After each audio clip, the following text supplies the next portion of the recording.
Hey everybody, two Alpha Gals here. I'm Debbie Nichols.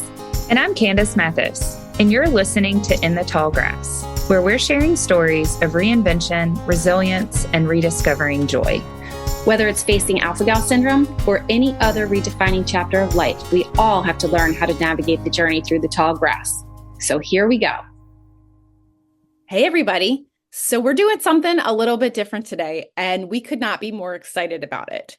Today we have two guests with us. The first is Peyton Owen, who you know as our teen contributor.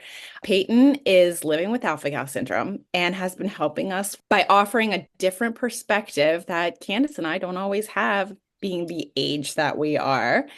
And the second guest we have today is my daughter, Natalie. And so what many of you may not know is that this past spring, Natalie was also diagnosed with Alpha Gal syndrome.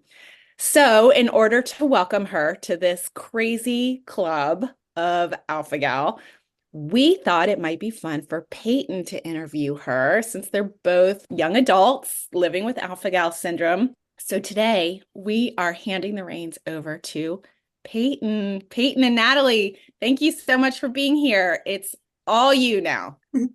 We're excited. So, Natalie, I wanted to start out with, before you were diagnosed with Alpha Gal, I'm sure you knew a lot about it because your mom had it. Did you, what did you know about it? And were you like always on the lookout for it? Yeah. I'd say ever since my mom found out that she had it, my whole family was a little bit paranoid. So, we always used our bug spray. And, every time we would go outside, I know my brother and I at least would think like, my goodness, what if we could get it too right here? And funny enough, that actually happened. But I'd say that before I had it, my mom knew enough about it that I think we were all pretty educated, but we definitely know a lot more now.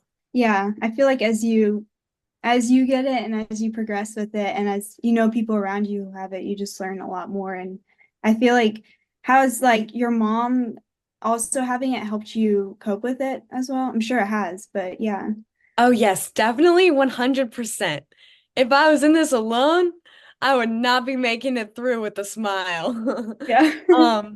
But thankfully I do have my mom and Miss Candace, and they are great resources. The moment that we really figured out that I had it, it was like, all right, here's what you can eat. Here's what you can do to make it a little bit better. And I was like, thank goodness I didn't have to go through the same process of her with experimenting and just feeling hopeless. Yeah, I know. So for me, it was my mom has it too, but she was diagnosed after me. So we were trying to figure out everything for me at first. And obviously she was very involved with that. She was getting all the substitutes and everything, throwing away all the stuff we couldn't have. And then it turns out she had it as well. And so I think it was kind of interesting with her focusing on me and helping me to all of a sudden, it's turned on her and now, it's a lot about her now. So yeah, that's kind of interesting. Well, that's very cool. Yeah, we have kind of a similar story. Yeah. Yeah. So as far as the diagnosis, how were you diagnosed and kind of with that, did you ever see a tick? Because some people do, some people don't. So Yeah, as far as diagnosis goes, I never actually received an accurate test saying that I have alpha-gal. But I think it's pretty obvious with what we know about it now that I definitely do. And one thing I find really interesting is that so many of the tests can come back as negative even when they are positive. So I never really got diagnosed with it. And then as far as seeing a tick goes, I did not ever see the tick, but I do have what we think is the tick bite on me still, and it is still very present. It's very clear where the tick bit me, which is really cool. That's interesting. Yeah. I've had a few tick bites, so it's we know where it came from for sure. Yeah. I've never had one stay that long, so that's interesting. Yeah. Yeah. I'm not sure how it works at all. but Yeah. sort of makes me feel like Spider-Man. I have this like little indicator that now I have these That's funny. Yeah. superpowers. I know. I wish we got some superpowers with it. That'd be so much better, right? Right. So on the more negative side, what do your symptoms look like? How whenever you eat red meat, eat dairy, what do they look like? Yeah, I'm really lucky in the fact that when I eat dairy, I don't seem to have much of a reaction at all. Um, but when I do eat red meat, I'd say like my first reaction is I tend to get itchy around my wrists and my neck. And Mm. then I my stomach really hurts too. Like I have a lot of GI issues too. And that was really the first indicator that something might be up. But something that started a little bit more recently is I actually wake up in the middle of the night and I can't breathe. And I'm I think I also on those nights have really scary nightmares. I'm not sure if that's related or not, but I typically wake up from them in like a cold sweat and I also am having trouble breathing. So all around, it's just terrible experience in the middle of the night. Yeah. Yeah, that seems super scary for sure. Yeah. Mine, it's mostly, I do have some GI stuff, but it's mostly Okay. hives and itchy. And then my mom, it's like all GI. So it's kind Okay. of interesting to compare. Yeah. Yeah. Very interesting. And how long have you had it? I've had it for, I think we're coming up on 2 years now. So it was Okay. September of, I think 2022, I was diagnosed. So yeah. Okay. Yeah. So we were talking about those middle of the night reactions. What do you think triggers those? I think I actually so I've just left, but for the past 2 years I worked at a sub shop and in this sub shop they make steak subs and even though I'm not always cooking the steak, the fumes like from the steak, I'm inhaling them and I'm sure you guys have talked about fume reactions before, but I don't really know the science behind it, but I definitely react to the fumes of the steaks cooking. So even though I haven't ate red meat in a pretty long time because we cut it out in my house a lot before I even had it. I get these reactions on days I would work in the store and inhale the fumes from the steak cooking. Yeah. Just Yeah, I've thought about that a lot as like thinking about getting a job or whatever, and fast food, that would be probably really difficult to do. Um, yeah. yeah, and I've had fume reactions before. It wasn't to anything cooking, but it was we were on a trip and our freezers went out in our garage and we had a bunch of um like deer meat in there and it all went bad and we were cleaning it out and I didn't even think about it. And I get the bad meat, like I smelled it and I started breaking out immediately. So Oh my the good part of goodness. that though was I got out of that job of cleaning out the rotten meat. So it was not fun to have the reaction, but I got out of cleaning out a freezer. So Right. that was a bit of a plus there. Yeah. Yeah. So after your diagnosis, first off, how difficult was it to eliminate mammal products? I know I'm sure, like you said, you already weren't eating much. But also, how did the post-diagnosis look like for you, like mentally and emotionally? Because I know that's difficult for a lot of people after that diagnosis. Let's see. I think at first, I actually maybe the opposite. At first, I didn't really struggle with it too much because I was almost, I don't want to say excited, but I had my mom in the same boat as me. And Mhm. it, I don't know, I was just looking forward to like, changing my diet and like having her advice. And so I wasn't really nervous or upset or anything at first. And then I think it really started when like I would go out to eat with my friends and they'd be like, let's go get a big old burger. And Yeah. I really, really miss a big old burger. I would really like a big, fat, juicy burger. Maybe I should say that again in case I didn't say it enough. I'm just kidding. Um, but eventually, I think the support system I also had from my friends is really helpful. Like when we do things like grill together, they make me a little turkey burger first on the grill, and then I eat my little turkey burger, and they get to eat their burgers, and I feel included, so it's not so bad. Yeah. But I guess the initial like jump of like living on my own and not having my mom there, I was like, what am I supposed to do? Yeah. Yeah. Well, kind of talking about that. So you're in college right now, Yes. right? I kind of wanted to ask some questions about that because obviously I'm thinking about college in the near future, and I'm sure there are a bunch of people who are looking at facing college with alpha-gal or another allergy. So obviously we're in back to school right now. How are you preparing to go back to school with this diagnosis right now? That's a really good question. Um, my family just drove up to a family member's wedding, and actually in the car I went ahead and meal prepped with my mom's help for about 4 weeks into the semester. So my plan is kind of to go in with this plan on like how I'm going to grocery shop so that I don't get caught in a situation where I don't have any food at home and I don't know any good recipes I can make that are alpha-gal safe. But another thing I think worth mentioning is Virginia Tech especially because they're ranked so high for their dining. They actually have quite a few alpha-gal safe options. I know at some colleges they don't have that, but I'm really lucky to go to this one because they do. So if you want to go to Virginia Tech, woo, cookies. That's great. Voting up Yeah. now.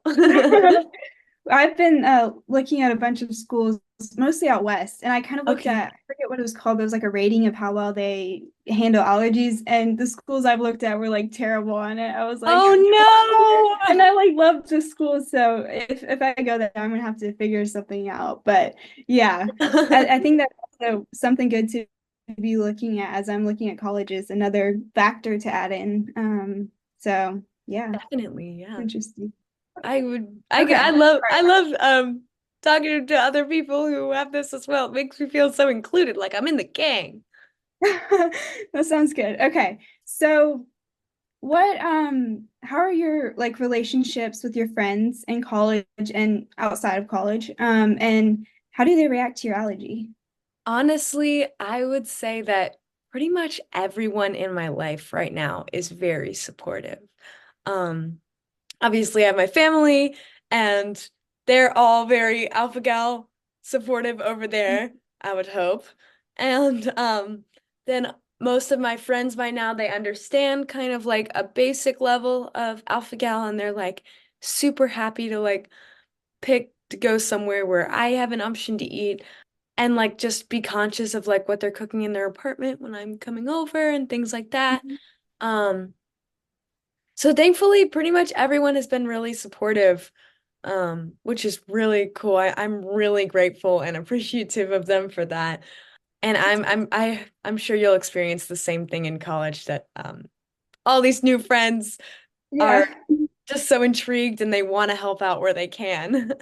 Yeah, that sounds great. I know I have already, kind of experienced sharing my allergy with some friends, and it's kind of cool. Like it's kind of opened up conversations a bit. I know, like, I forget, I think it was like last Thursday, we were at a soccer game in Nashville, and there's a place, it's called Sunflower in Nashville, where I it's all vegan, and they have like a bakehouse that's all vegan and gluten free, and it's so good. And anyway, it was like right near the school we were playing, so we went there, and one of my teammates walked in. She's gluten free, and she was getting something there that was gluten free, and I had no idea she was coming. So that was kind of a cool experience to see, okay, I'm not the only one who, has to go somewhere special for a treat, I bet that was Yeah. awesome. Yeah, it was really cool. And we got to, hang out with her a little bit after eating there. And we had actually gone there before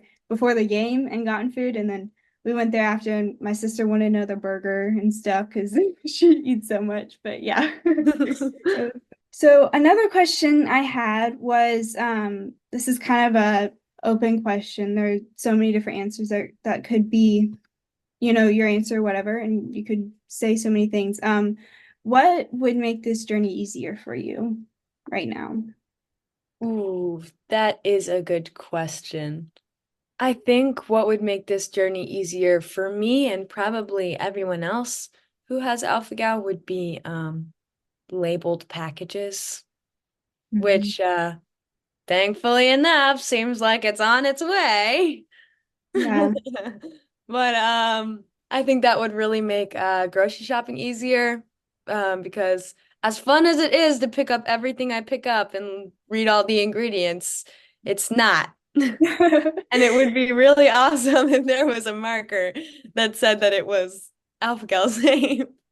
Yeah, for sure. That's one I've thought about for a while. Like that would be so great. And in grocery stores and in restaurants, because there's a lot Yes. of time like a vegan menu, and I don't know, I would like an Applegate menu. That would be Yeah. And cool. actually, kind of branching off of that, the last Mexican restaurant I went to, there was actually a language barrier. I was trying to ask a question about something on the menu, and there was the language barrier preventing me from getting an answer. And thankfully, at Mexican restaurants, there are like lots of things that I can eat. So like I just picked something else, but like there had been like a little label that was like, yes, this is alpha-gal safe. Then I wouldn't have had to worry. Yeah. Yeah, I feel like as we realize how many people have it, and a lot of people have it and are undiagnosed. I feel like as we realize how many people have it, and it kind of becomes something that people pay more attention to. I hope that will, as much as I don't want more people to have it, I think it would definitely, you know, help us out. I hope people will work on helping us out in that. So yeah. Yeah, very much so agreed. Yeah. So what advice would you give to somebody who is recently diagnosed or struggling in their diagnosis, specifically thinking about someone your age or just any teenager, or really, I mean, this could apply to anybody probably. This is gonna sound staged, but I would tell them to visit twoalphagals.com because there's plenty of information on there that will help you with your journey. Yes. No, they didn't tell me to say that. And then because I was thinking for a while before I had my diagnosis, I was thinking like, man, if I did come down with alpha-gal, all I would have to do is go look at this website because there's so much information on there. But then another piece of advice I would give them is mentally, like with the mental part of it, one thing that's really helped me is this thing that I learned from a therapist back in middle school called box breathing, which is this method of like inhaling for 4 seconds and holding it for 4 seconds and then releasing for 4 seconds. And I like sometimes when I'm worried about a reaction or I'm just scared, it'll kind of spiral into a little bit of a panic attack. Because it's scary having this and not knowing what it's from when you get a reaction and things like that. But that breathing exercise really helps me like become more level-headed and I can really approach the problem better or text my mom for help. And Yeah. so I would definitely recommend that too. Yeah. Okay. And then one other thing I would really recommend is don't put yourself down. You are still as worth it as everybody else who goes out and orders food. And at the beginning of my mom's alpha-gal journey, when she would tell our waitress or waiter that she had an allergy, she would apologize and tell them that she was so sorry. No being sorry. You do not need to be sorry. Advocate for yourself. You are just as important as everybody else. That's such good advice. I feel like that's something everybody with alpha-gal or any allergy or anything going on like needs to know, because I mean, it's not something you can help, it's you're just trying to live your life. You're just trying to go eat at a restaurant, whatever. And yeah, Right. you really deserve to, not have an allergic reaction after eating at a restaurant. Exactly. So yeah.